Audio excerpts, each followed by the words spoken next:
tinuod ba ang mga aligasyon, akusasyon sa mga dili Katoliko o mga sulpot, matud pa nila, masabay na lang punta, mga sulpot nga naningkamot yun sa hugaw-hugaw sa simbahang Katoliko, sa paglabay o mga lapok diya sa simbahang Katoliko, niya nakalimot po sila, higala, nasa sige nila glabay o lapok diya sa simbahang Katoliko.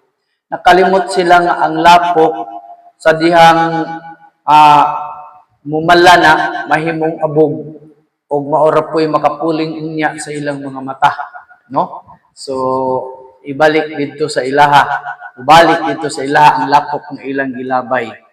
So, muna nga atong hinay-hinayan o tubag, although daghan naman na nagtubag ani, always naman nagitubag sa simbahang Katoliko, unya mga kaigsunan, basin pa di ay ang akong paghatag o gamay nga kahibalo, basin usab nga makadugang po diya sa mga nakatunan na sa uban o makahatag og kahibalo ni adtong wa pa gyud nasayod sa pagtulon-an sa atong simbahan.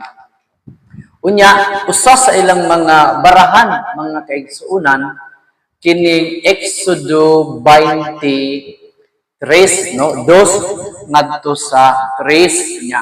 Atong basahon para makaano pod, no? Basin niingon lang atong gilaktawan. Higala.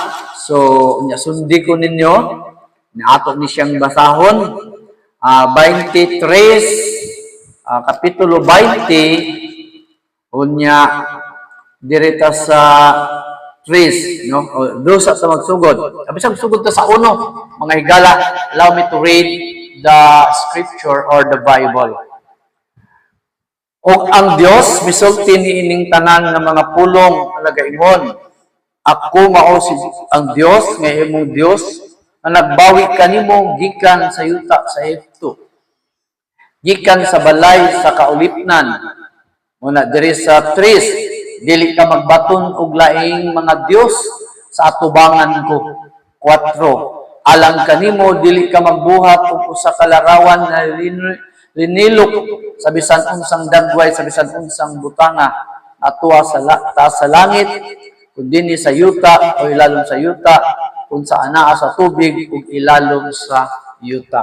So therefore, kini atong mga kaigsuunan, binasin ini atong gibasa, mingon dayon nga tungod kay kitang mga Katoliko, anaa kay mga larawan sa mga santos, larawan ni Kristo atong Ginoo nga nilansang sa cross ug uban pa, ug larawan ni Santa Maria nga inahan sa atong Ginoo, no?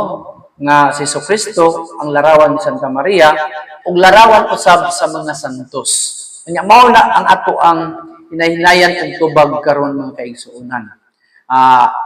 Tama ang giingon nga dili ka magbaton og laing Dios, gawas ka nako, di maghimog larawan sa mga Dios kay ako bubuan nga Dios. Yes, tama na siya, no?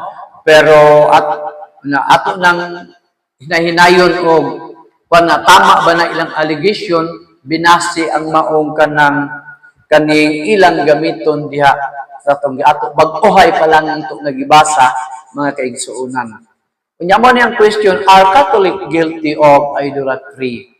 So ang atong tubag mga kaigsuunan, ang simbahang Katoliko dili siya not guilty of idolatry. Kaya nga naman, bakit hindi siya guilty of idolatry? Because Catholic are not guilty of idolatry because they do not worship idols. Catholic worship only the one true God. No? Ang Katoliko, wala magsimba, mag-ilaw, o lahi na Diyos, o bang mga Diyos-Diyos.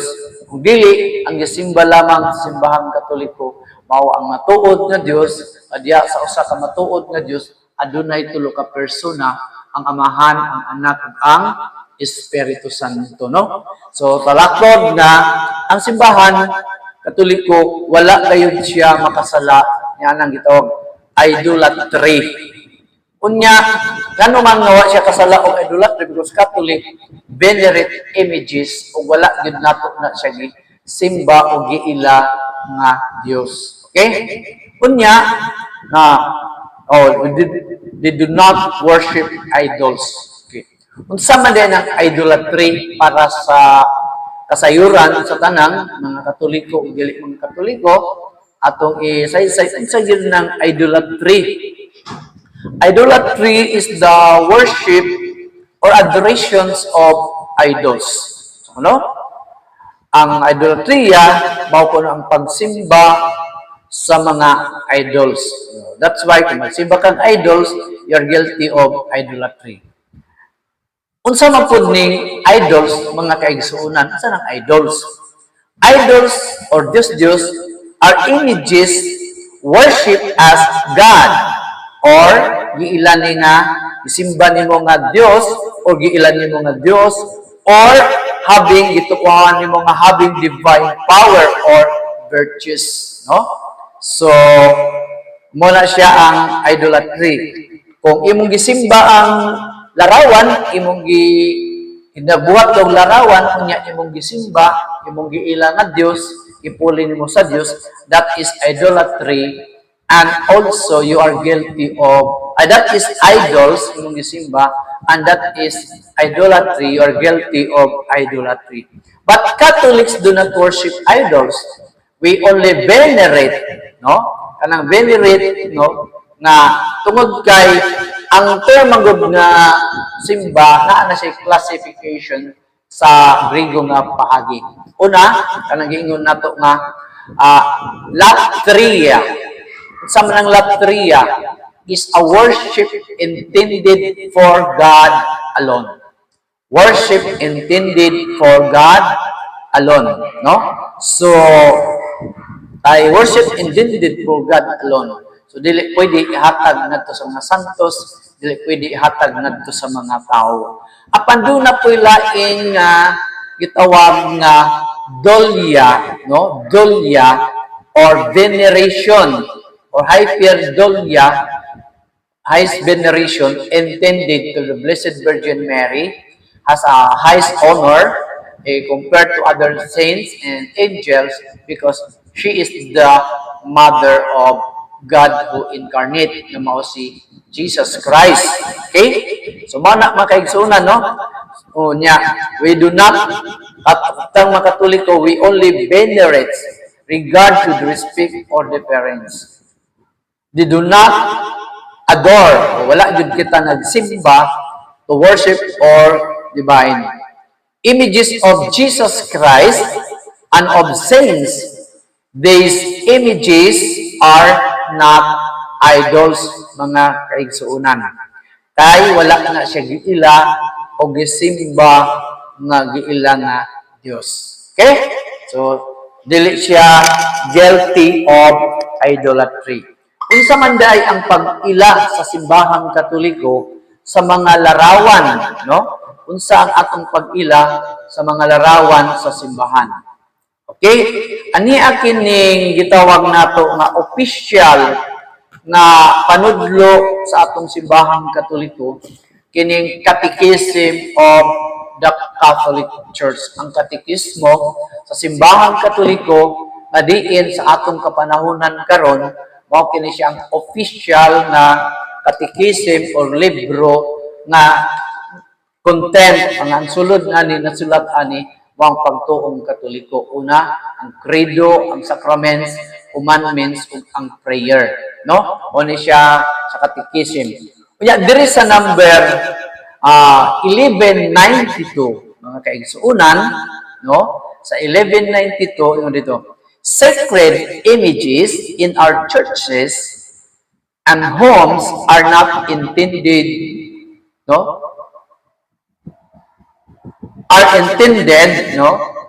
Sacred images in our churches and homes are intended to awaken and nourish our faith in the mystery of Jesus Christ.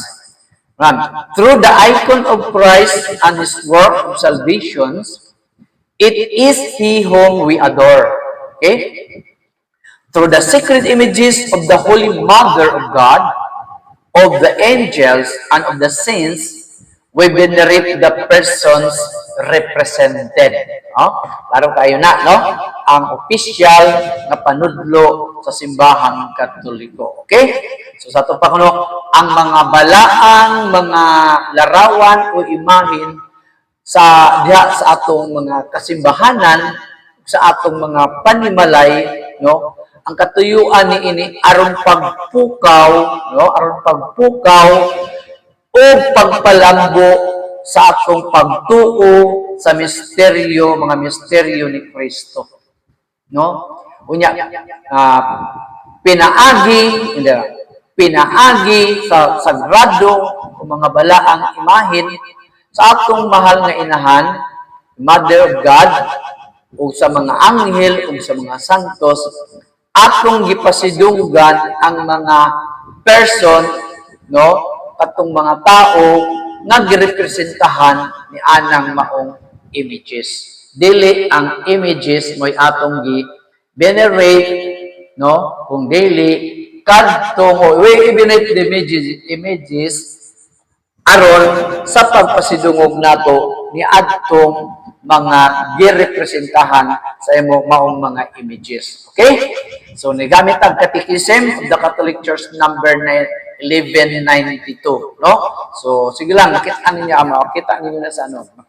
Kunya, mga higala o igsuon, diri pod sa gitawag nato nga diri sa Biblia nga dili Catholic, kining Living Bible, mga higala, there is sa Exodo chapter 25, no, chapter 25, Exodo chapter 25, verses 18 to 22, no? Ilawas na to sa 22, kaya naa diya ang purpose why God commanded Moses to make images of angels, no? Unya ato nang explain sa basahon. Then make images of angels using beaten gold and place them at the two ends of the lid of the ark. They shall be one piece with a mercy placed, one on its end. The cherubim, the angels, shall be facing each other and looking down upon the place of mercy, and shall have wings spread out above the gold lid. No, yung pa niya. Install the lid upon the ark, and place within the ark the tablets of stone. And I place within the ark, and I shall give you, and I will meet you there and talk with you above from the mercy between the cherubim and the ark. Okay? With the contents with the laws of the covenant. Okay? So, klaro kayo makaigsuunan nga ang Dios mimando kang Moses sa paghimo sa larawan sa angels o cherubim, no?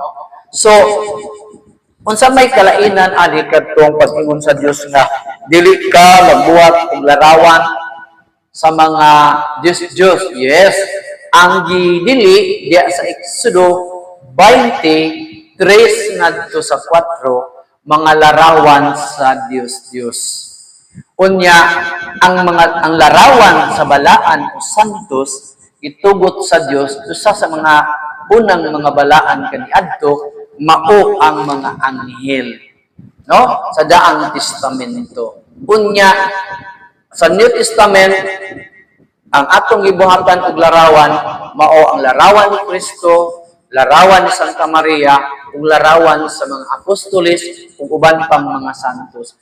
O kanang ilang mga larawan dili kana Dios kay wala kana gisimba og kung Dios pa ang tanang larawan, so ang Dios dili unta siya dili unta siya mosugo kang Moses sa pagpabuhat og larawan sa cherubim kung absoluto gayud ang prohibition o pagdili sa pagbuhat sa larawan. Pero base sa atong makita, mabasa o experience nga dili kini siya absolute prohibition, but it is only a relative, no, nga maong pagmando, no? Kung ano man tungod kay nagdili siya sa Exodo 20 Nagtugot po siya sa Exodo 25, 18 ngadto sa 22.